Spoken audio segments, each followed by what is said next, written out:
No sé si se está viendo. Perfecto. Eh, bueno, pues yo soy el que abre el curso. Es un placer estar con todos ustedes. Eh, la presentación que estaré hablando el día de hoy es Bactria y Sodia, encuentros de civilizaciones en Asia Central de la Antigüedad. Probablemente tengan algunas dudas, responderé, pero lo primero que quiero hacer es una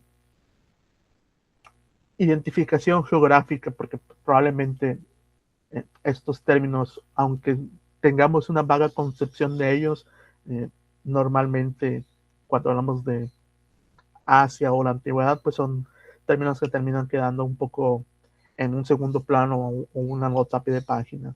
Lo primero, pues, es una breve identificación geográfica, como ya mencioné, comenzando con Bactria, que pues es una región que se encuentra entre las montañas del Hindu Kush y el río Amur Daria, que antiguamente se conocía como el río Oxus por los griegos.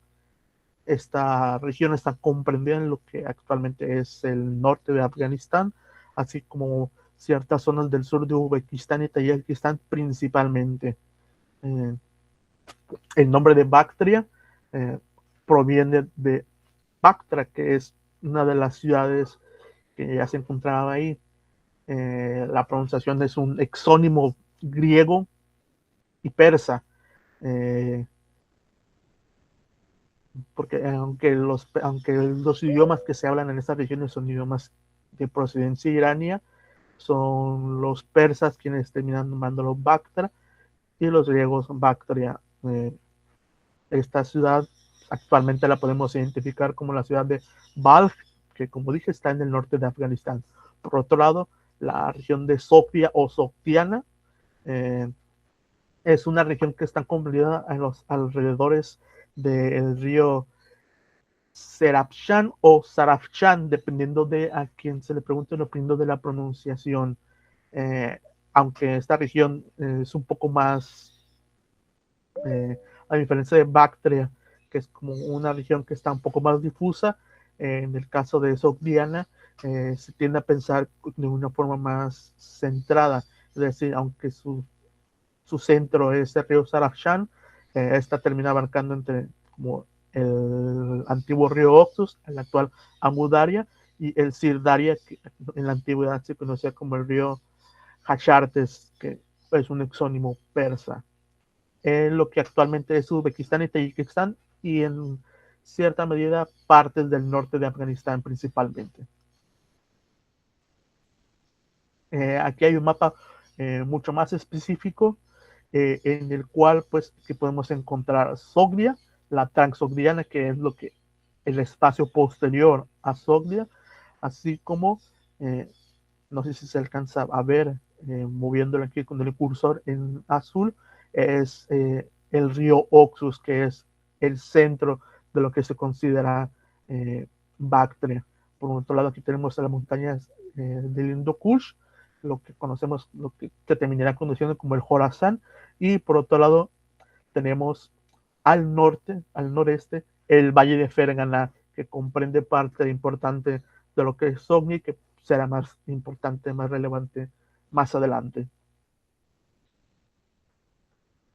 Eh, Haciendo un breve repaso por Bactria, una de las cuestiones más importantes que hay que comprender es que esta es una región que en la actualidad sigue siendo eh, iranoparlante, es decir, hablan un idioma que está en la misma familia de idiomas que, por ejemplo, el actual Farsi, que pues es el idioma principal de Irán. Formalmente, por decirlo de alguna manera, los primeros escritos que se tienen sobre Bactria son sobre los aqueménidas. Algo que se sabe concretamente es que esta región fue sometida por el rey o emperador Ciro II el Grande alrededor del 545 y el 540 antes de Cristo.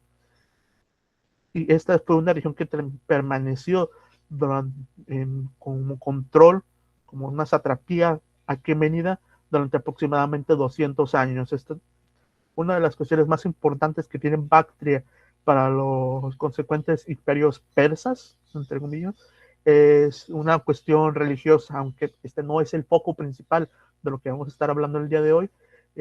Una de las teorías que más se tienen planteadas y más aceptadas es que el profeta Zoroastro nació en algún punto cercano o dentro de la región de Bactria, porque se terminaría convirtiendo en una de las regiones más importantes en una cuestión religiosa para los persas.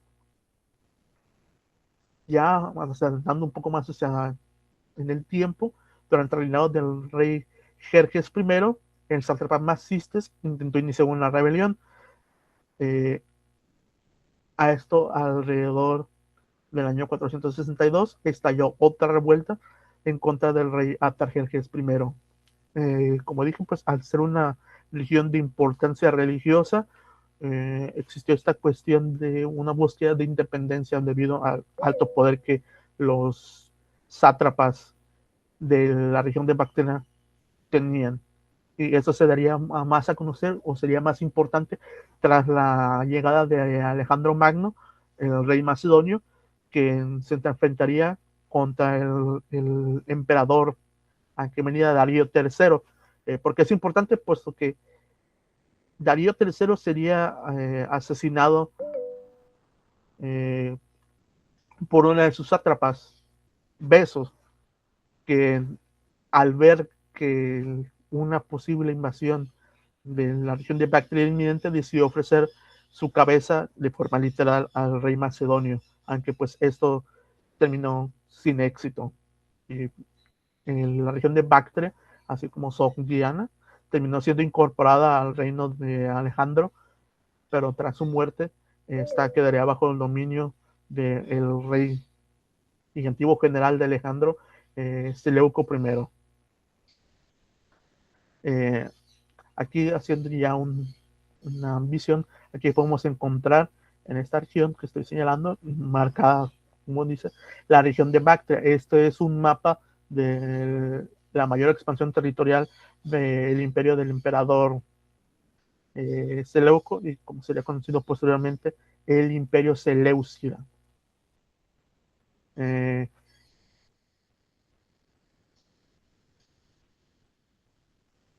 Eh, como ya dije, pues es el general Seleuco I quien termina formando esta dinastía, este reino helénico, que es una cuestión muy importante tomar en cuenta.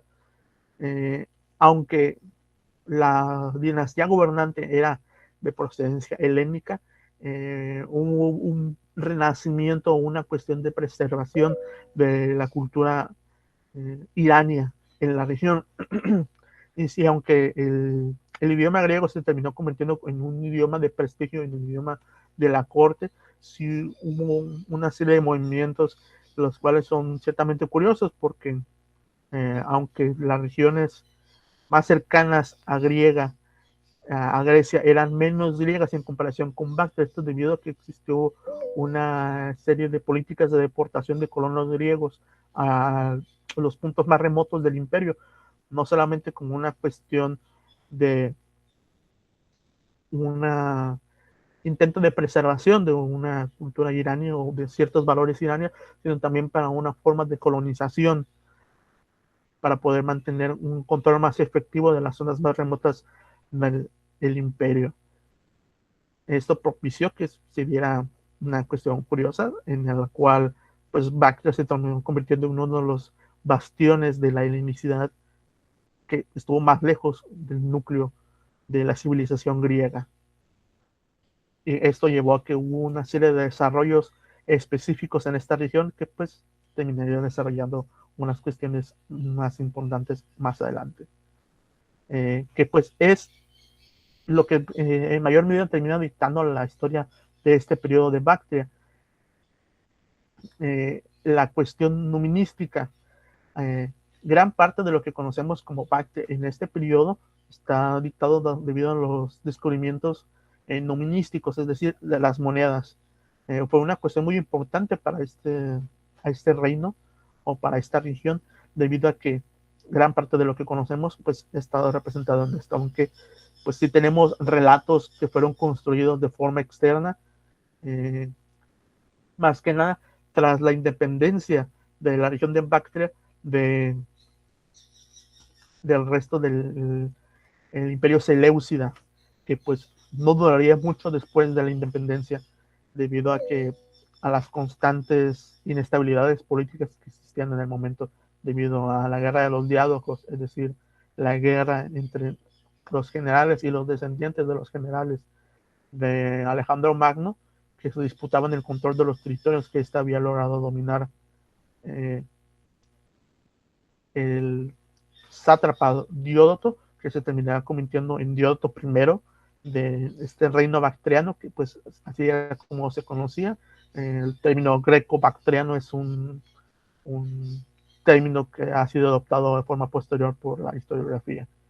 El imperio Seleucida no duraría mucho más. En menos de 10 años, un sátrapa llamado Arsaces de la región de Partia terminaría dando fin al imperio Seleucida eh, y iniciaría el llamado Imperio Parto, que pues también llevaría a una expansión que terminaría desvinculando de una forma territorial continua del resto de otros reinos helenísticos, aunque esto no evitó que hubiese conexiones, por ejemplo, con Egipto, que en ese momento también era un reino helenístico por mar, aunque esta desconexión sí hizo que hubiera una fuerte idea de preservación de la cultura griega en este imperio. Lo que pueden ver aquí es un capitel, ya concretamente del reino bactriano,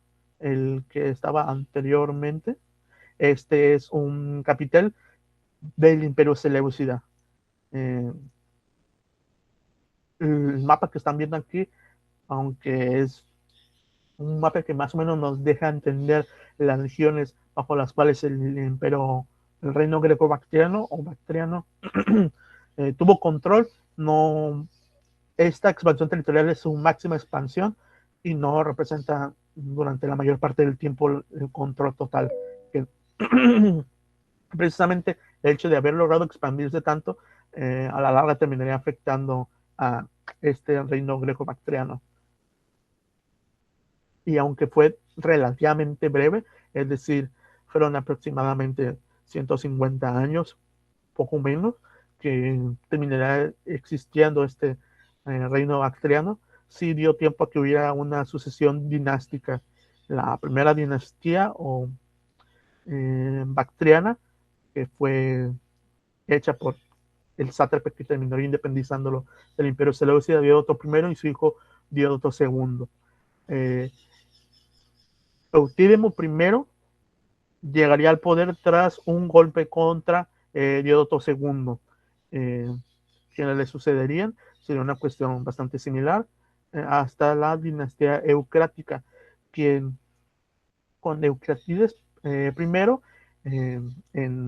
alrededor del 170 antes de Cristo o de nuestra era, termina siendo nuevamente un golpe de Estado. Se trataba de un general de probablemente Antímaco I o del Metro II, no es una cuestión que se tenga concreta, no se tiene el detalle preciso, pero esta última dinastía propiciaría una expansión territorial mucho mayor en comparación. Eh, la primera dinastía, la de Diódoto, y la segunda dinastía, la de Eutédimo, aunque sí hubo una expansión, no fue una cuestión principal. Es en la dinastía Eucrátida, donde la expansión territorial bactriana tiene mayor fuerza. Se buscó una expansión más que nada por el norte de la India. En concreto, el motivo de esta expansión no se tiene un consenso claro. No se sabe si es por una cuestión de obtener más recursos o por las alianzas que se terminaron formando, por ejemplo, con el Imperio Maurya, en la cual se buscó pues enfrentarse a estados rivales que tenían los Maurya, o si fue simplemente una cuestión de expansión territorial por controlar más territorio y por tener más recursos.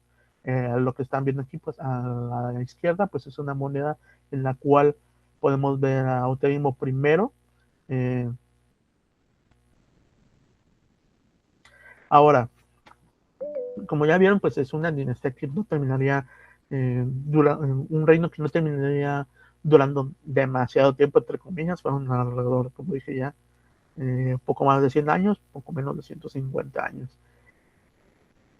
Aunque podemos marcar el fin de un reino bactriano griego, esto se debió a una cuestión no solamente de inestabilidad política, como ya mencioné, pues hubo ciertos golpes de Estado que terminarían propiciando cambios de dinastía, pero esto se terminó agravando. Al final del último gobierno de el rey Helioques I, marcado aquí, que gobernó aproximadamente entre el 145 y el 130, pues los múltiples generales de él terminaron haciendo múltiples golpes de estado para tener control de las múltiples ciudades que existían en el territorio. Por otro lado, encontramos que hubo incursiones de pueblos nómadas procedentes de otras regiones de Asia Central, los Sakas y los Yuechi, que terminarían asentándose en estas regiones y terminarían arrebatando parte de los territorios al norte de Bactria. Por otro lado, el Imperio Parto, aunque inicialmente hubo buenas relaciones, estas se terminarían agraviando, y es con el rey de Mitridates I que Bactria comenzó también a perder territorios en el oeste. Finalmente podemos decir que este imperio terminó desapareciendo, básicamente porque sus vecinos terminarían tomando partes de su territorio, aunque las dinastías de reyes de descendencia helenística pues no terminaron ahí. Como ya mencioné, este último rey, Helioques I, es conocido como el primero precisamente porque él terminaría fundando o controlando territorios en el norte de la India, ya en el sur del Hindu Kush, donde pues se terminaría formando un nuevo reino, el que es conocido como el reino indo-griego, aunque en este caso pues ya una cuestión cultural griega pues estaba mucho más diluida debido a ya las décadas de contacto con la cultura india, pues se terminaría fusionando. Eh, este reino indo-griego lograría sobrevivir bastante más, hasta alrededor del siglo I después de Cristo, y sí terminaría abarcando buena parte del territorio. Como pueden ver aquí, los remanentes de los reinos greco-bactrianos que estaban pues, principalmente al norte de Afganistán, como ya mencioné, se terminarían desplazando y terminarían tomando partes del territorio del subcontinente indio. Okay. Eh, Ahora, hago un salto bastante curioso, y es salto a la dinastía Han, y haciendo pues una breve contextualización, pues la dinastía Han surge tras el colapso de la dinastía Qin, y terminaría abarcando muchos más territorios. Como pueden ver, el territorio marcado completamente en rojo es lo que parte de lo que inicialmente era la dinastía Qin, y los territorios tanto en amarillo como en verde son las expansiones territoriales que la dinastía Han logra tener. Lo que nos importa aquí eh, voy a regresarme un poco para enseñar este mapa. La cuestión del valle de Ferganá. Eh, los Han terminarían haciendo una expansión territorial bastante grande. Como pueden ver, este es el valle de Ferganá y esta es la entrada por el este. Aquí podemos encontrar la ciudad de Muscan o Ujjan, como se termina conociendo posteriormente en la actualidad. ¿Por qué esto es importante? Porque la dinastía Han terminaría teniendo contactos con esos territorios que estuvieron de la Sogdiana, que estuvieron bajo control helenístico, que es donde sucede uno de los periodos más curiosos de los que voy a hablar, que es la Guerra de los Caballos Celestiales.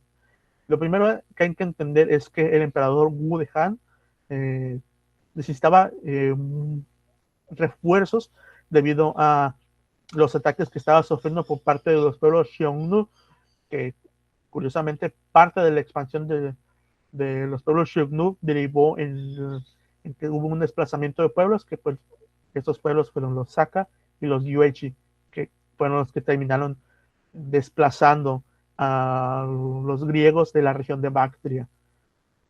Lo que es importante aquí es que el emperador había recibido informes del diplomático Shang Xian, quien había estado viajando por las regiones occidentales del imperio, es decir, hacia la cuenca del Tarim, la región que estoy señalando con el cursor, y ahí es donde le serviría noticias de que en el valle de Fergana estaba un reino llamado Danyuan, el cual contaba con una serie de caballos que eran más rápidos y más fuertes que los caballos con los que se contaban en ese momento en, en la China de Han.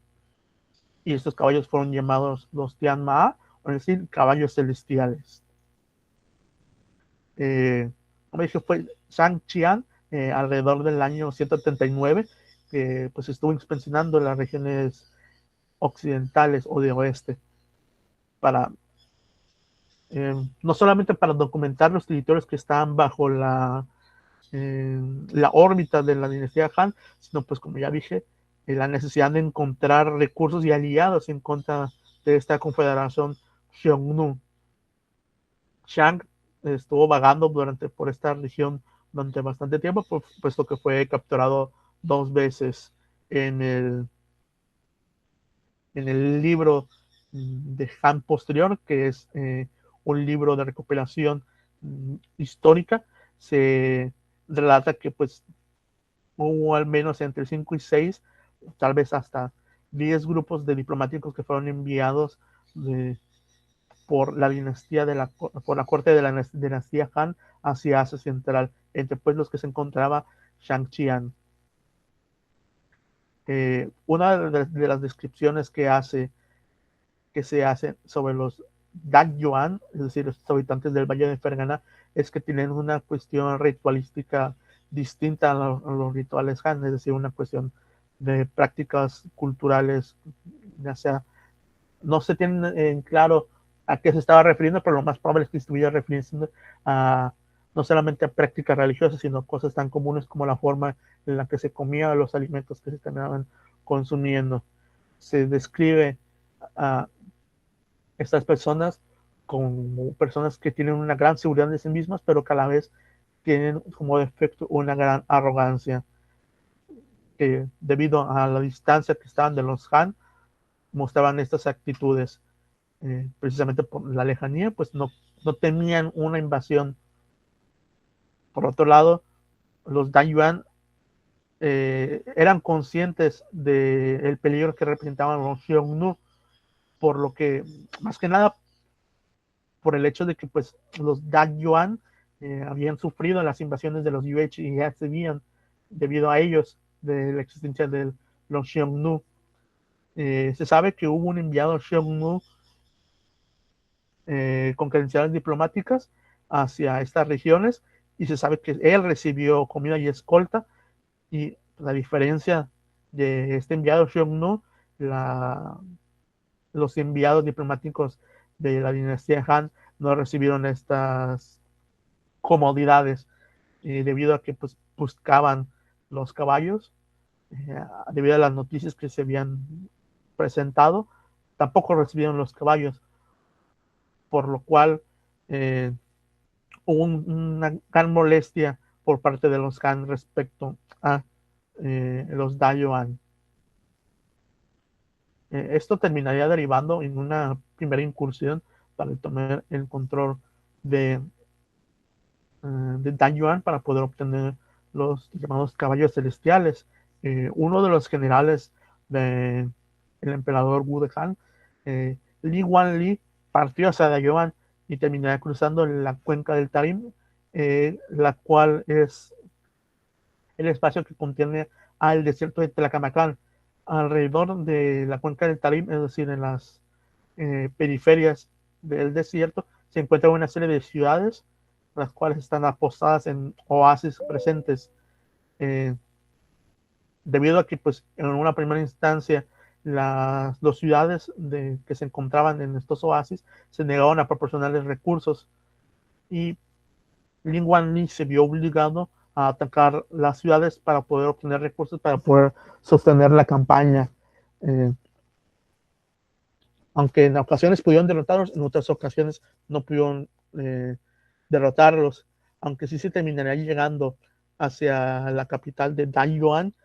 Los daños que había recibido Lin Wanli, tanto en sus batallas en las ciudades del oasis del desierto de Tlaxcamacán, así como pues las condiciones adversas del terreno, hicieron que pues sus recursos, tanto personales como militares, pues se terminaron agotando. Aunque se sitió la ciudad, la capital de Danyuan, no, ya no contaba con la suficiente fuerza para poder tomar la ciudad, por lo cual se terminaría retirando. Esto terminaría derivando en que tras el regreso del Li Wanli y de las noticias que habían sucedido, el emperador Wu de Han se negó a hacer caso a los funcionarios de la corte, los cuales llamaban por una disolución de este ejército expedicionario de Lin Wanli, debido, pues, como ya dije, a los fracasos. El emperador se negó y lo que hizo fue darle más recursos para poder llevar una campaña más, eh, para poder hacer que la campaña tuviese un mayor éxito. Sabe que en el otoño del año 102 a.C., el general Li Wanli partió con alrededor de un ejército de 60,000 reclusos, reclutas penales, es decir, personas que tenían algún cargo en su contra, fueron llevados, así como de mercenarios. El número en específico no está claro, pero se sabe que el número total fue de alrededor de 60,000, así como de alrededor de 30,000 caballos. La cuestión es de que hay que tomar en cuenta que estos caballos son una raza, es la raza que estaba predominando en China. Es curioso que llevaran tantos caballos precisamente para obtener caballos, pero en este caso de una raza distinta. También se sabe que se llevó alrededor de 100,000 bueyes y 20,000 burros. Probablemente estos números estén exagerados, probablemente no. Lo que se sabe es que la expedición estaba bien acondicionada para sobrevivir a las duras condiciones que se podían enfrentar en el desierto de Tlaxcamacán, así como para poder lidiar con forma bélica en contra de estas ciudades en los oasis del desierto. Lo curioso es que por su paso no se terminaría encontrando mayores contratiempos más allá de una de las ciudades de las tantas que había en el desierto, a las cuales se terminaron que enfrentar, y pues a las condiciones adversas del terreno, que fueron las que más daño hicieron. Se menciona que Li Wanli perdió aproximadamente la mitad de su personal del ejército y otra parte desertó cuando llegaron al momento de enfrentarse a Dayuan. Se sabe que en este caso lograron llegar a la capital y lograron sitiar la capital de los Dayuan. Aunque llegaron, las ciudades Dayuan no pusieron resistencia, en la capital misma fue la que más presentó resistencia. Y aunque las fuerzas de caballería de Danyuan, que contaban con los llamados caballos celestiales, los cuales eran una raza físicamente superior a la raza de caballos de los Han, estos al final no pudieron romper el asedio, debido a que pues, los Han contaban con un desarrollo tecnológico mayor. Se destaca pues, el uso de ballestas en contra de los Danyuan por parte de los Han. Asimismo, una de las tácticas que usaron en contra de pues, los Danyuan fue desviar los ríos que surtían el suministro de agua de esta ciudad, por lo cual la ciudad al final se terminó quedando sin agua, y debido a que pues, no tenían pozos, pues dependían de este río. En una serie de 40 días aproximadamente, los Han lograron irrumpir en la ciudad y lograron capturar al general enemigo. Los nobles de esta ciudad se terminaron retirando más al interior y comenzaron a pensar en cómo negociar los términos de rendición en favor de los Han. Lo que terminaron haciendo fue En primera, ejecutar al rey de Dan Yuan. Terminaron ejecutando a su rey y terminaron entregando los caballos a los Han. Fueron unas docenas de sementales de élite y pues otros miles de caballos de una calidad física menor en comparación. Y aunque pues se logró conquistar la ciudad, Taiyuan no terminaría incorporándose, pero aunque sí terminaría siendo parte de la órbita de la dinastía Han en este momento. Una de las cosas que hizo el general Li Wanli antes de partir fue a tomar a uno de los nobles que había sido eh, más sumiso en favor de los Han, y llamado Menkai, que terminaría siendo coronado como rey, aunque pues poco tiempo después el rey Meikai terminaría siendo asesinado por parte de los nobles y se terminaría imponiendo otro rey de la nobleza. Lo que se sabe posteriormente es de que pues los caballos fueron utilizados por parte de la dinastía Han para poder resistir las invasiones Xiongnu, y que este nuevo rey que se había empotrado tras la muerte de Meikai terminaría enviando a su hijo a la corte de la dinastía Han para poder obtener buenas migas después de haber asesinado al rey entronado por Li Wanli. Curiosamente, Li Wanli terminaría muriendo en una de las guerras contra los Xiongnu.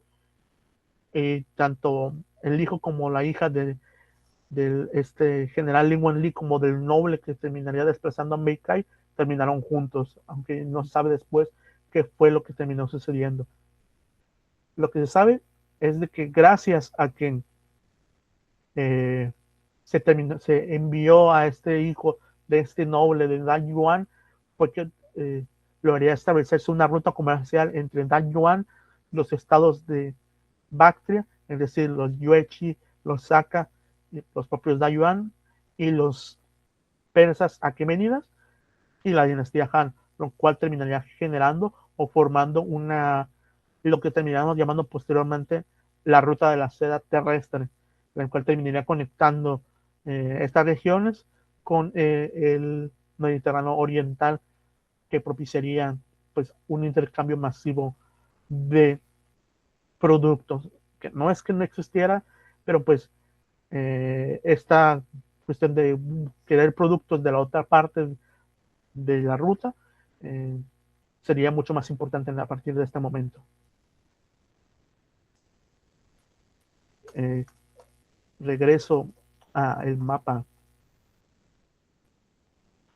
de la dinastía Han para pues mostrar los espacios donde se terminará desarrollando pues estos sucesos. Aquí podemos encontrar a Balk, que es el centro o la ciudad principal de la región de Bactria. Aquí podemos encontrar a los Dan Yuan, que es una cuestión importante a tomar en cuenta. Aunque el reino greco-bactriano terminaría tomando control del valle de Ferganá, y aunque estos terminaron siendo desplazados por los Yuechi, Da Yuan, contrario a lo que se suele pensar, no son los descendientes de estos reinos helenísticos, aunque sí hubo una importante influencia cultural. Estos reinos eran principalmente completamente iranios. ¿Por qué hago esta mención? Principalmente por el hecho de que si ustedes buscan cualquier información en internet, por ejemplo en YouTube, respecto a este conflicto, van a encontrar que se suele mencionar que los Da Yuan eran descendientes de los griegos, de estos reinos helenísticos griegos que se encontraban en Asia Central, cuando la cuestión es completamente distinta. Si hubo un intercambio, si hubo una cierta conexión con Bactria en parte de Sogdia, pero la otra parte de Sogdia que no terminó siendo incorporada, pues quedó al margen. Porque si buscan por ahí, como ya dije, van a encontrar que no, la guerra de los caballos celestiales fue un conflicto entre los Han y estos reinos helenísticos, cuando la cuestión no fue así. Sé que me fui muy rápido, pero pues quiero dar espacio a preguntas. regreso con este mapa y estoy atento a sus comentarios.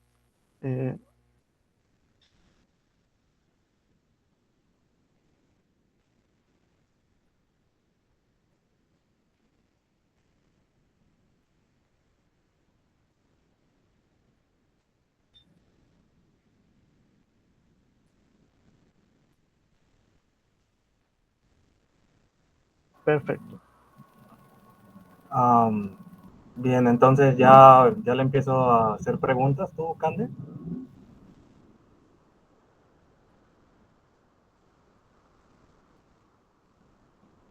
Bueno, buenas tardes a todos, mañanas, tardes. Eh, bueno, fíjate, justamente iba a empezar con algo que ya está preguntando Josué en los comentarios. ¿Qué fuente bibliográfica usaste para empezar? O sea, me interesa saber esa parte porque me queda claro que en español no hay mucho. O sea, incluso es un poco difícil. Entonces, ¿qué fuentes usaste primero para esto, antes de hacer otra pregunta? Sí, claro, déjame, aquí tengo anotado algunas de las fuentes que llego a utilizar. Por desgracia, esto pues tiene que quedar un poco claro, no se encuentra casi nada en español, lo que más se puede encontrar es en inglés. Eh, Voy a pasar aquí, a ver si me deja copiar, eh, una lista de, una lista bibliográfica. Eh,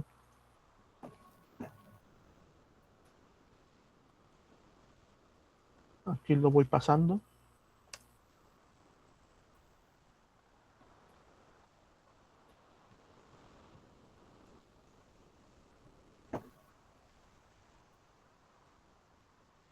Ahí, si me permiten.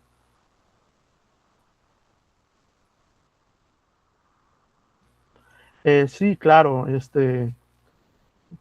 como ya, mira, aquí comentó Francisco Cabral, eh, él mismo encontró poca bibliografía sobre esta temática en español y pues es por desgracia, es muy poca la bibliografía que se va a encontrar en español, como dije, casi toda se encuentra en inglés, pues, que ya es un avance porque gran parte de esos estudios se han hecho en otros idiomas, como pues el ruso, aunque gran parte de esta bibliografía ya se encuentra en ruso o en alemán, que son las academias que más se han centrado en estudiar estas regiones.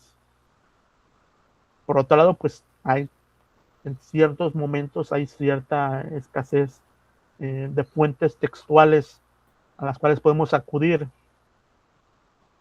Parte de lo que se sabe del reino greco-bactriano, parte en relatos externos, pero la principal fuente que se tiene son las monedas. Muy bien, muy bien. Ya veo. Ahora, la otra gran pregunta es, ¿quieres que te haga preguntas fáciles o difíciles? Dime. Como gustes. Bueno, vamos a darle entonces. A ver, en lo que digo, primero que nada, desgraciadamente, este es un área muy poco estudiada o difícilmente estudiada, más bien. Y desgraciadamente también es muy importante, ¿no? Para la, pues para las relaciones internacionales en el marco de la historia antigua, ¿no? Este, porque esta zona sigue siendo hasta el día de hoy más o menos, aunque la tecnología ha cambiado, pues este punto de contacto, ¿no? Que se da de repente entre lo que actualmente es Irán, este, las mesetas, más mesetas, de, las estepas del norte, que de repente también están muy olvidadas, lo que es Corasmia, lo que son los escitas, otros grupos que hay por ahí, para bajar a la India y luego pues también para llegar a China, ¿no? Entonces, bueno, tú lo presentaste muy sucintamente, también yo me imagino que tiene que ver con las fuentes, o sea, porque ciertamente es difícil, este, pero sin embargo es una zona muy importante porque simplemente pensar que en Bactria esta minoría griega, pero que van a helenizar la cultura, a lo mejor un poco como nos ocurre a nosotros aquí en América Latina, o sea, no somos europeos, no somos españoles, pero verdaderamente que compartimos una cultura, ¿no? Por esta parte de la colonización, aun cuando conservemos nuestra diversidad, ¿no?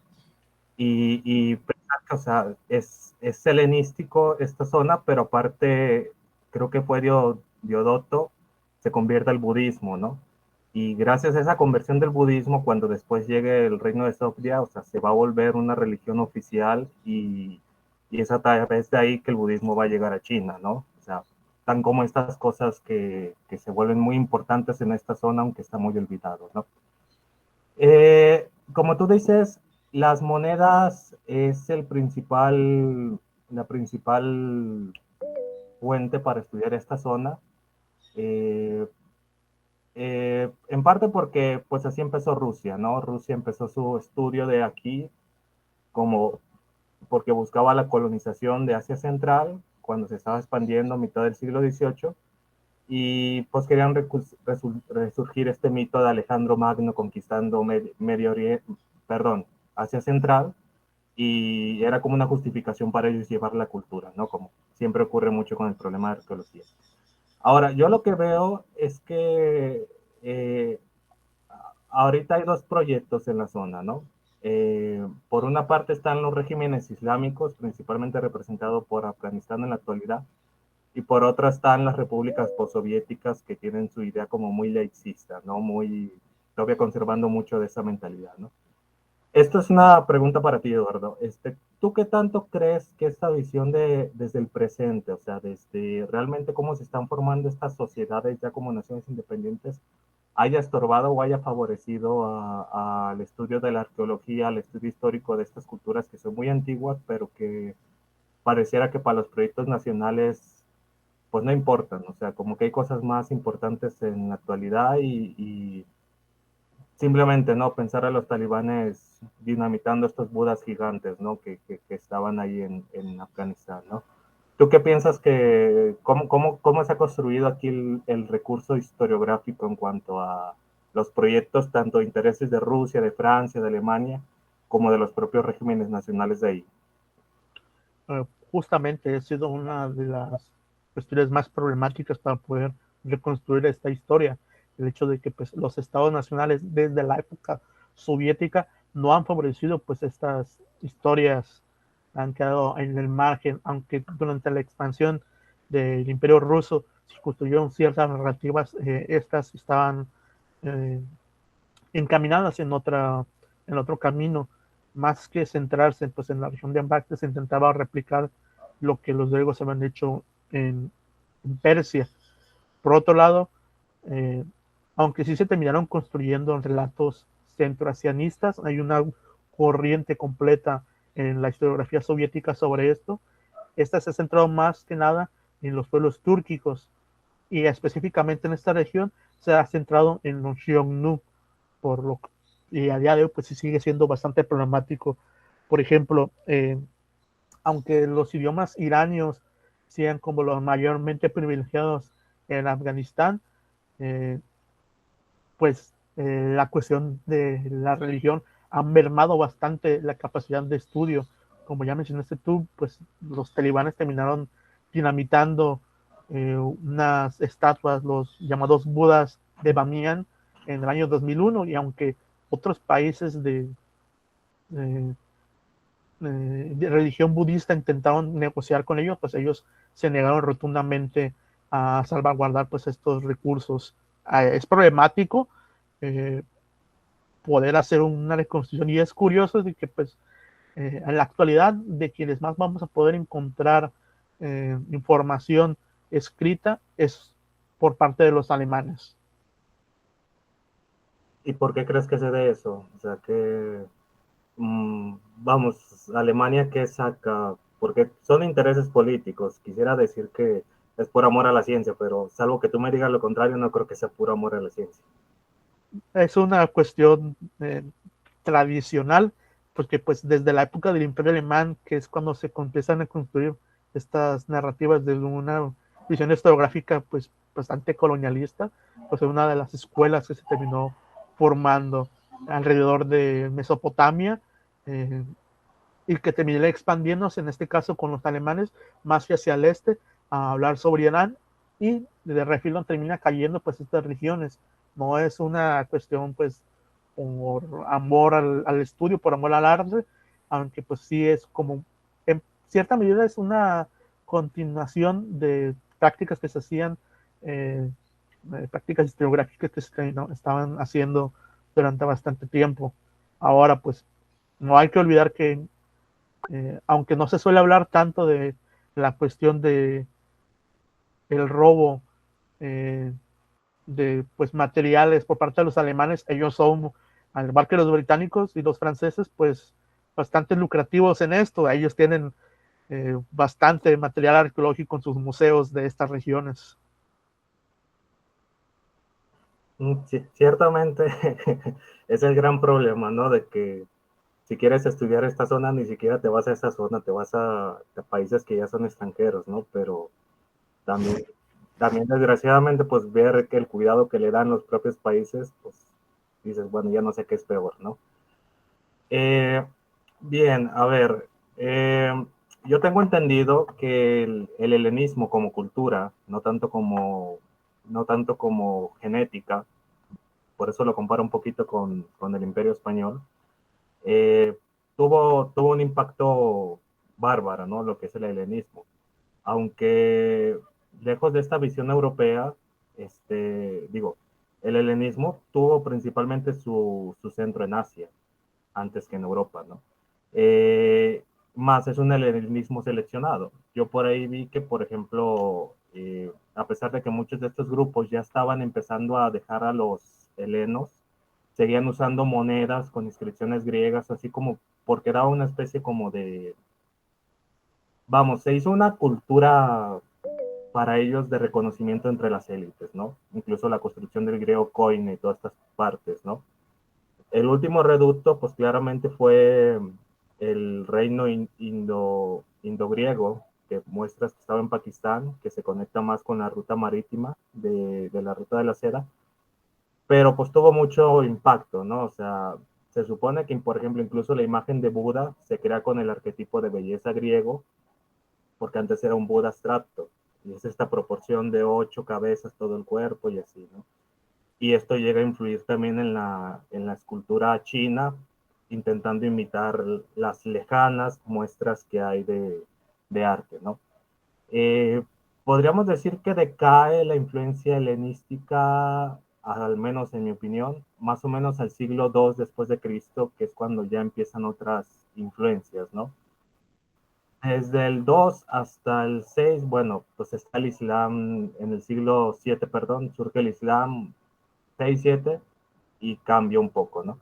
¿Por qué crees que decayó lo griego? O sea, porque ciertamente, si bien nunca se vivió lo griego en un sentido esplendoroso, pero entre las élites, sí.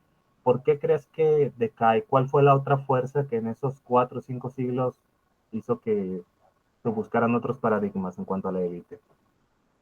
Pues, la respuesta se puede resumir en una sola palabra, que es China. Eh, Tú mencionaste pues, justamente parte de la influencia en lo escultural, eh, pero China ya tenía una tradición escultórica anterior a la presencia griega en estas regiones, aunque no se había hecho presente. Es alrededor del siglo, como dije, alrededor del siglo primero, antes y después de Cristo, que comienza a irrumpir China como no dominando directamente, pero sí imponiendo, quedando en la órbita china, pues ciertos estados, los cuales pues, terminaría influyendo. China siempre se ha visto, al menos en la parte de Asia Oriental, como la cultura de élite, y eso se terminaría traslapando a estas regiones occidentales. Y pues, aunque fue un proceso que llevó su tiempo, se terminó imponiendo más que nada. Uh -huh. Ok, Y sí, pues, con esto. No, sí, sigue. pues como mencionaste también, el Islam cuando llegó en el siglo VII, pues irrumpe y cambia todo. Ok, No es hasta alrededor del siglo XI alrededor que en Irán hay como un renacimiento no de lo griego, pero sí de lo propiamente iraní. Que es aquí cuando está la epopeya del Shahnameh y Ferdus y todo esto de que hay, ¿no? Que se intenta revivir la lengua persa y todo esto, ¿no? Sí, es esta época, y más que nada, pues lo podemos identificar fácilmente en el hecho de que, pues, en Irán, en Persia, sí existe representación de personas, cosa que pues en el Islam no está permitida. Es una religión bastante iconoclasta. Mm, ok. Bien, ahora esto ya es una pregunta más, si lo que te dije es abstracto, esto es un poquito más abstracto. Eh, Aquí vemos nombres que ni al caso. Yo creo que muchos de nosotros podríamos decir Bactria, Sogdia o Dacia, cosas así, y no nos viene a la mente, ¿no? De repente pareciera como que desaparece un poco del recurso histórico, pero permanece, ¿no? A lo que yo tengo entendido, esta zona fue muy rica por sus contactos, o sea, como digo, es parte de la ruta de la seda y un núcleo muy fuerte. Es, pues por alguna razón los caballos de ahí son muy buenos. No podemos decir que es muy agrícola, pero bueno, las zonas donde están los ríos son buenas, el resto ya no es tanto, ¿no?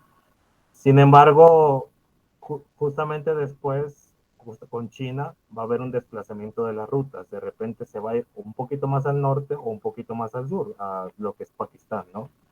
Este, ¿Tú qué crees que se mantenga en esta zona como de estas tradiciones? O ya lo que se fue después del siglo II, ya desaparece toda influencia que haya tenido antes y ya surgen otros nuevos grupos, vamos a decirlo, o estas nuevas organizaciones que se dan. ¿Tú qué crees que se pueda mantener de ahí este, o de plano se desbarató ya una vez que hubo un cambio de política internacional? Pues la verdad, queda prácticamente nada de esta herencia del Mediterráneo oriental. Al final, y en la actualidad, lo que podemos encontrar es influencia desde el este, por parte actualmente de China, y pues por el norte y por el sur, tanto de Rusia, a través de pues estos estados en Asia Central, y directamente tanto de Irán como de Pakistán, que pues son los estados que más terminan influyendo. Ya no hay como esta conexión con otras regiones más distantes, de forma más directa, por decirlo de alguna manera, sino pues a través de estos estados, que pues son los que terminan influyendo en mayor medida en esta cuestión.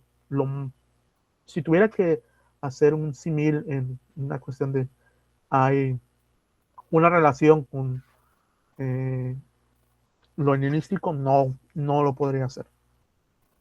O sea, ya está fuera toda esa zona, ya queda a lo mejor algunas palabras o así, pero ya está fuera totalmente, ¿no?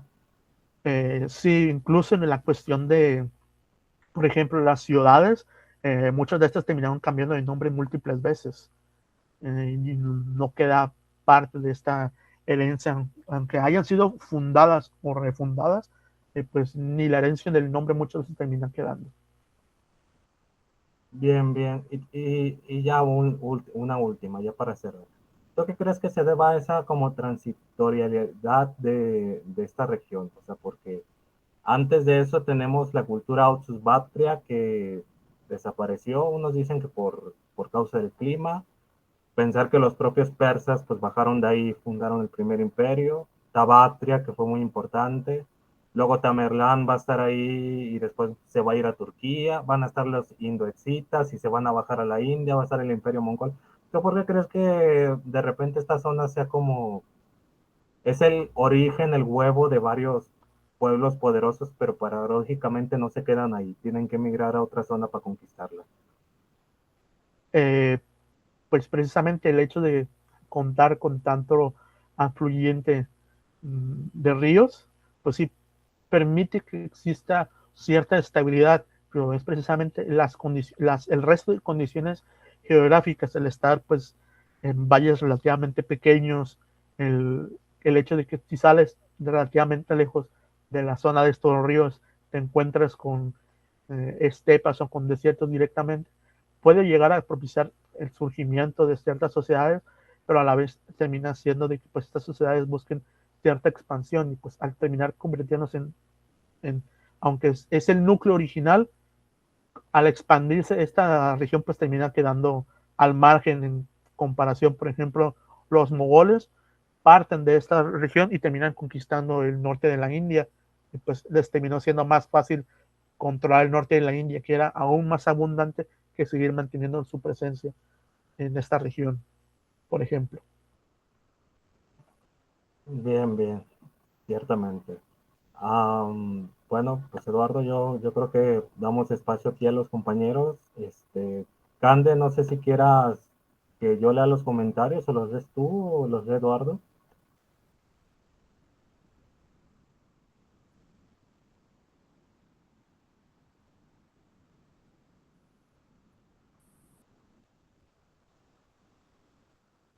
Bueno, si quieres yo lo leo. Bueno, Josué había dicho que dónde podíamos encontrar bibliografía para profundizar, ¿no? Vamos a intentar publicarla en el Classroom, como dijo Candela, y pues si podemos compartir algo, lo compartimos, ¿no? Este, Claudia Karina dice, leí parte de esto en el libro Los Caminos de la Seda de Eva Tobalina. No sé si quieras decirnos un poco más de eso, Claudia, para profundizar o para que le hagas una pregunta a Eduardo. Hola, ¿qué tal? ¿Qué tal? Buenas. No tanto, en realidad prácticamente parte de lo que había leído lo ha comentado, porque también había leído este tema de los caballos, que incluso mencionaban sobre unos caballos que lloraban sangre, me acuerdo que había leído el libro, tiene bastante buen detalle el libro, sobre todos los caminos de la seda y toca toda esta fase de la historia. Sobre los años, los Yuesh y todo eso, por eso que lo reconocí bastante cuando lo estaba exponiendo Eduardo. Pero bueno, es una bibliografía que yo leí en su momento que de repente los puedo recomendar y por ahí pueden posteriormente dar sus comentarios, ¿no? Eh, por otro lado, nada, agradecerte, Eduardo, por la ponencia, me pareció genial. Siempre he querido aprender sobre esta parte de la historia, que siempre había postergado. Siempre me había fascinado esta parte de la historia en esta zona. Este, pero nada, simplemente eso. Y lo otro, disculparme porque en unos minutos me voy a tener que retirar por la otra clase, pero mil gracias. Eso puntualmente. Bueno, muchas gracias. Igualmente, gracias a ti por tu asistencia.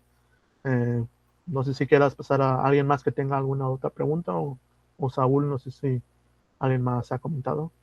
Sí, déjame, Fernando, déjame leer el último comentario porque ya estaba escrito y ahorita te doy la palabra, Fernando.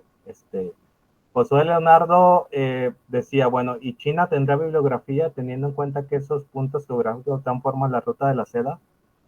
Eduardo. Claro que tiene bibliografía. La cuestión es de, pues existe una barrera lingüística.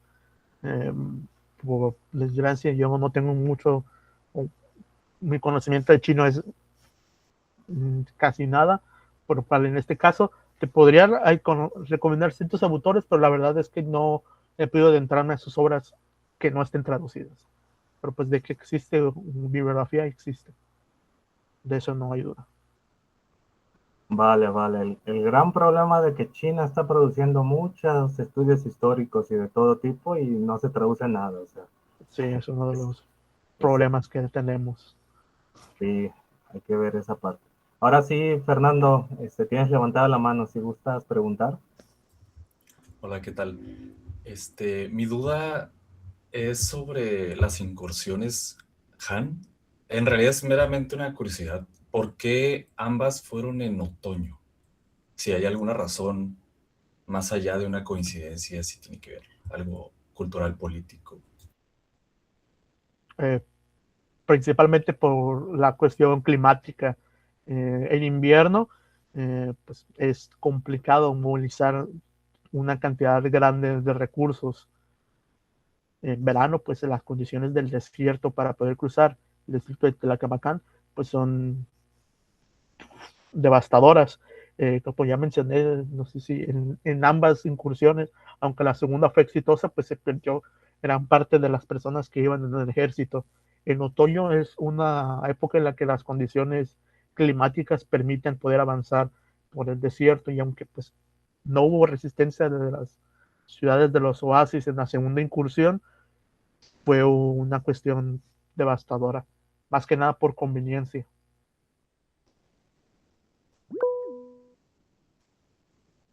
Bien, muchas gracias, Fernando. A ver, José Leonardo. Sí, primero agradecido con el espacio, la verdad esta parte del mundo y en este periodo histórico siempre ha sido de mi interés, ¿no? Al final es como las ciudades-estado actuaron para cubrir mayor parte de territorio, aplastando a otras ciudades-estado, y cómo esto fundamentó el comportamiento de los estados que tenemos hoy, ¿no? Principalmente China, con su proyecto de la Ruta de la Seda. Quizá, y solamente quizá, no estoy pensando como en voz alta, es la posibilidad de utilizar pues las herramientas que se han creado al día de hoy para superar la barrera lingüística, no es la IA, para poder traducir grandes textos y poder profundizar un poco. Más o menos va por ahí mi comentario. Sí, claro. Siento que en este momento, pues aunque contamos pues con herramientas, aún estamos bastante verdes. La verdad, una de las cuestiones que a mí no, por no decir me molesta, pero sí me resulta un poco triste, es pues estas barreras lingüísticas que existen en la producción historiográfica. Pero igual, gracias por tu comentario. Bien, muchas gracias. A ver, Juan Pablo Castro. Hola, buenas tardes. Mi pregunta es más acerca de también la actualidad, de cómo el pasado de la dinastía Han y de la región bactriana es usada por estados actuales como Uzbekistán o como China para poder legitimar discursos nacionalistas o ciertas alianzas internacionales actuales. ¿Se lo puede como vincular también con eso? O si es posible que gobiernos actuales utilicen este tipo de relatos históricos. En parte, más no en este caso en específico, pero en parte, en el surgimiento pues, de estas primeras rutas de la seda ha sido utilizada para pues, justificar en cierta medida la creación de una nueva ruta de la seda que pues, China ha estado impulsando en la última década, y que pues en cierta medida ya está mostrando parte de su triunfo, no concretamente en todos estos espacios, pero en parte de estos espacios sí pues existe esta narrativa de la ruta de la seda. Por otro lado, la influencia de China en Asia Central no ha sido justificada, aunque pues con este caso, porque es debido a la larga historia de China, han habido múltiples momentos en los cuales se han encontrado las múltiples dinastías chinas con estas regiones. No te tengo el nombre en concreto, pero pues hay una eh, eh, se me fue el nombre de la comunidad china que está presente en esta región, pero la cual es relativamente reciente, llegaron aproximadamente hace unos 200 años a esta región, y pues China ha utilizado pues la excusa histórica para pues mantener su influencia en estas regiones. ¿Te refieres a Uzbekistán? O sea, que llegaron los chinos a Uzbekistán, ¿o a qué te refieres, Eduardo? ¿A qué Sí. parte llegaron? Ok. Si yo pudiera agregar algo, digo, aquí puede haber partidarios o en contra de China, ¿no? Más allá, no quisiera crear un discurso maniqueísta, pero a los uigur, bueno, hay un problema ahí con los uigur en el oeste de China, que sí es muy problemático. Hasta hace poquito China reconocía a las naciones multiétnicas, aunque no siempre, como en cualquier país, o sea, tampoco vamos a hacerlo, pero ciertamente, bueno, está este problema de que China necesita legitimizar su presencia, ¿no? En las fronteras, y que aparte son fronteras que al ser un país grande, pues pueden haber otro tipo de intereses, ¿no? Eh, yo tengo entendido que también Uzbekistán y algunos de estos países le tienen un poquito de miedo a China, porque de repente ya está llegando que pues hay 500,000 chinos, hay 1 millón de chinos, o hay 30,000 chinos en las zonas más cercanas. Y de repente, aunque, aunque China no está en una visión imperialista, un poco como lo es Estados Unidos, lo cierto es que China se busca como apelar a la historia para expandirse territorialmente en su propio territorio. O sea, ustedes pueden buscar en internet y China está disputando muchos territorios con Filipinas, con Rusia, con Mongolia, con la India, con toda esa situación, ¿no? Entonces, no sé, yo me imagino que esto puede servirle un poco a China para legitimizarse como se instrumentaliza la historia. Y no sé tu opinión, Eduardo, pero al menos Turkmenistán, que era parte del imperio, es un punto nodal de lo que era el imperio greco-bactriano, parece que está más interesado en legitimizarse como quinta cultura madre de la humana, o sea, India, China, Egipto, Mesopotamia y después Turkmenistán, por la cultura Bacteosus, que es más o menos de 1800 antes de Cristo. Ustedes pueden buscarlo, es muy interesante, pero parece que ellos van más en busca de ese pasado aún más atrás, no tanto más adelante. Entonces, pareciera como que no les importa tanto este periodo de tiempo. No sé, tú qué digas, Eduardo. Sí, estoy más o menos atento. Bueno, primero, el nombre de pues, estas comunidades chinas son los Dungan, que estaban presentes pues, en la región. Los uigures es una cuestión que sí se termina cosiendo aparte. Respecto a lo que mencionabas, pues sí es, eh, aunque existen pues, estos discursos legitimadores, pues no se suelen tomar en cuenta estas cuestiones. En los motivos, no, principalmente, pues es más que nada pues el hecho de que hay una influencia extranjera y pues precisamente lo que se busca hacer es legitimarse a sí mismos. Siento que pues esta es la cuestión. Por otro lado, pues China se teme precisamente por la idea de que pues China es una amenaza debido pues a estos intereses expansionistas en, en el mar, pues ya toda esta cuestión de con Filipinas, de con Vietnam, Taiwán, se diga, con Japón, por las reclamaciones marítimas, pues sí han en cierta medida perjudicado la visión que se tiene en estos países de Asia Central. Ya en hablar de, bueno, esto es más recientemente, pero ya en hablar del momento de ruptura que existió durante el periodo soviético con China, que pues también terminó afectando la perspectiva que se tenía de este país. Siento que pues todo esto se ha mezclado y pues sí termina generando una visión general de estas sociedades respecto a China. Muy bien, muy bien. Bueno, dice Abby González que se debe retirar. Pues adelante, digo, muchas gracias por haber estado aquí. No sé si alguien más tenga alguna otra pregunta.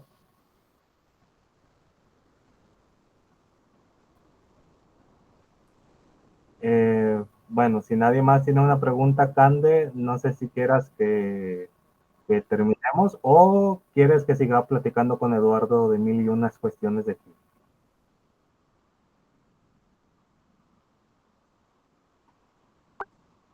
No, yo me puedo poner a platicar 1 hora, 2 horas, o sea, más bien ustedes. A ver, aquí tiene una pregunta de Mónica Isabel.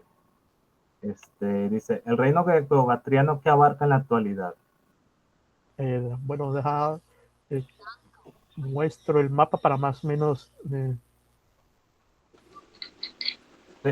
Con el otro, creo que con el del imperio persa se puede mostrar un poquito más, ¿sabes?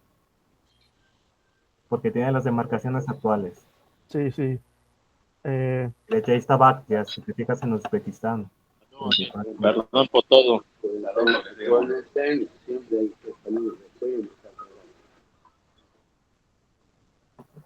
O sea, si te fijas tú, Mónica, principalmente, o sea, es la parte de Uzbekistán, que es donde está la ciudad de Bactria. Al sur está Turkmenistán, que ese es donde les digo que está esta cultura que es muy importante. Parte de Afganistán, hacia el oriente está Tayikistán y Kirguistán, un poquito al norte de Kazajistán y principalmente eso, o sea, a lo mejor un poquito de Irán, pero más o menos es esa zona. La zona más o menos delimitada con esta línea, no sé si se ve. Sí, gracias, estuve viendo el mapa, sí. Y ahora, ¿son etnias todas diferentes, esas que están en verde? Sí. Bueno, ¿y por qué piensas que hablaban, que la lengua era irania y no griega? Bueno, estas poblaciones, hasta la actualidad, hay ciertos reductos en Asia Central en los cuales se hablan lenguas iraníes. Claro que pues la lengua griega se habló, pues el griego koiné se terminó convirtiendo en la lengua franca de prácticamente casi todo el mundo antiguo, aunque pues no terminó siendo hablado por la totalidad de la población. Hubo la existencia de múltiples lenguas en estas regiones, entre las cuales pues se encontraban las lenguas iranias originales, así como del griego. No, una no terminó desplazando a la otra necesariamente. Bueno, gracias, Eduardo. ¿A usted? Yo quisiera agregar un detalle, porque a lo mejor eso puede llegar a ser confuso en la actualidad, ¿no? Las lenguas iranias se extienden desde lo que es, aunque uno lo relaciona con Irán a primera vista, en realidad su origen es más al norte, justamente a donde está Kazajistán y todas estas zonas. O sea, son grupos que más bien eran esteparios y después bajaron y se asentaron. De hecho, Tayikistán tengo entendido que Tayikistán, la lengua tayika es irania, a pesar de que uno diría que es turca.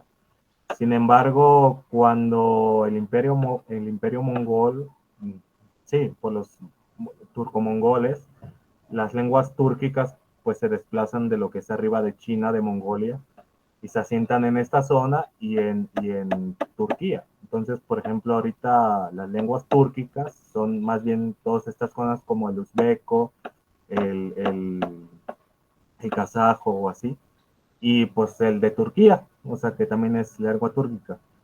Y en realidad pues el griego era más bien un idioma de corte, no era, vamos a decirlo, una lengua clásica como... De élite. Claro. De élite, sí, como cuando acá con nosotros se usaba el latín para estudios, así, era más en ese estilo. Muchas gracias, Saúl. Gracias a usted. A ver, Eduardo, ya llegaron más preguntas. Francisco Cabral dice, para la época de la transición del reino parto al sasánida, ¿todavía quedaban algunos reinos grecobactrianos? No, ya habían desaparecido en su totalidad. Podemos decir que el último que sobrevive es el reino indogriego, pero pues ya no seguía esta tradición de ser herederos directos, pero pues era un reino helenístico a fin de cuentas. Podemos decir que ese fue como el último reducto de un griego helenístico en esta región. Bien. El resto de reinos ya habían desaparecido. Habían sido, por ejemplo, los partos, terminaron dispersando a los seleucidas, y pues todos los reinos helenísticos del Mediterráneo Oriental habían sido conquistados por los romanos. Muy bien. Bueno, Ana María Crisi, te da las gracias, nos das las gracias a todos, gracias a ti también, Ana María. Ernesto de Jesús Espinosa dice, ¿hay vestigios de los conquistadores griegos sobre el territorio de Kazajistán, Kirguistán, Uzbekistán, Turkmenistán y Tayikistán desde la arquitectura arquitectura, la iconografía, la pintura y la literatura? En el caso de la literatura es muy escasa.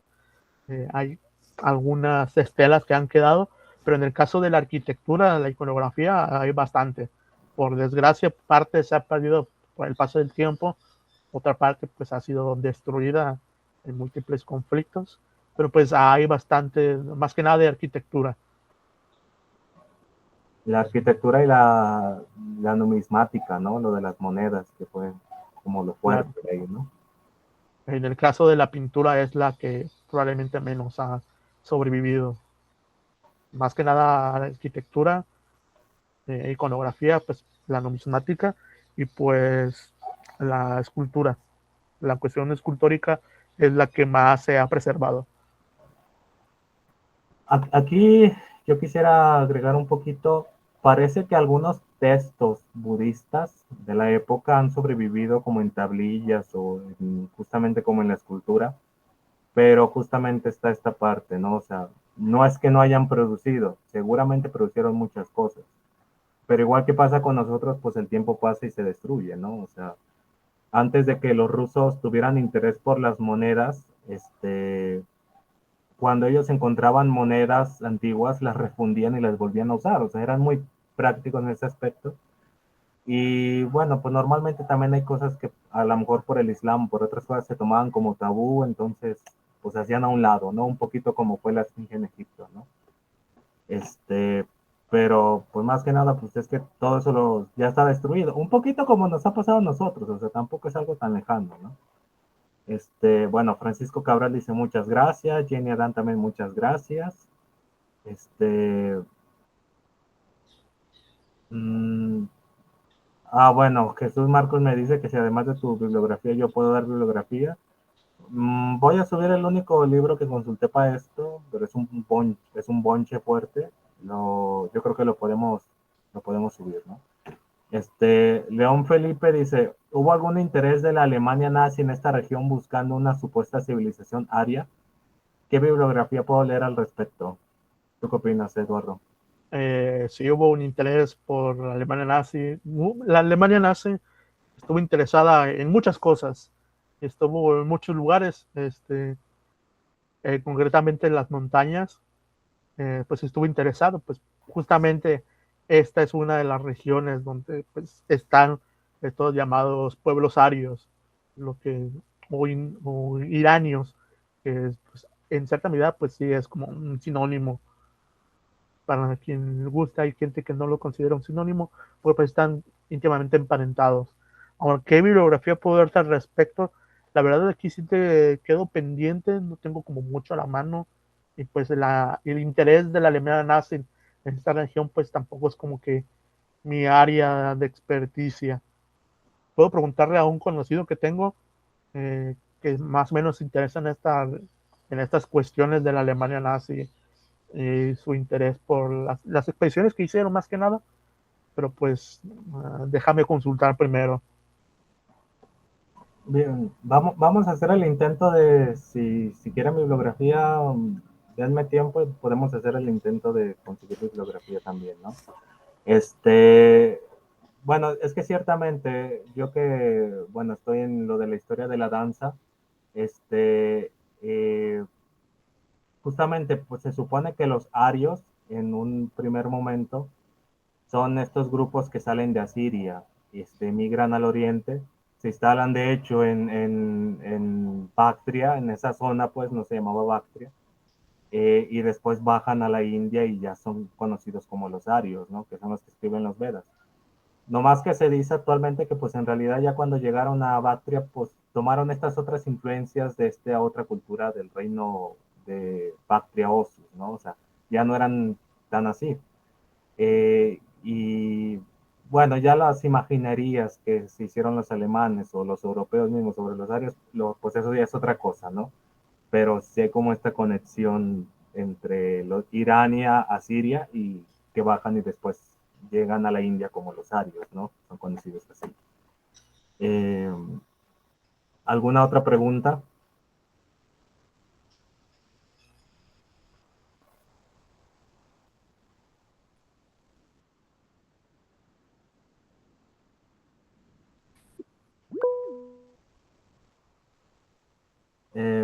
A ver, José. Bueno, más bien quería aplaudir. Bueno, muchas gracias a todos. Gracias por haber participado. Espero les haya gustado la conversación. Gracias, Eduardo. No sé si quieres decir algo. Bueno, pues gracias por el espacio, para las personas que están interesadas, por sus preguntas. La biografía, pues por claro, se les hará pasar al quien le interese. Ahí no se preocupen, voy a compartir lo que tengo. Pero pues muchas gracias por su presencia.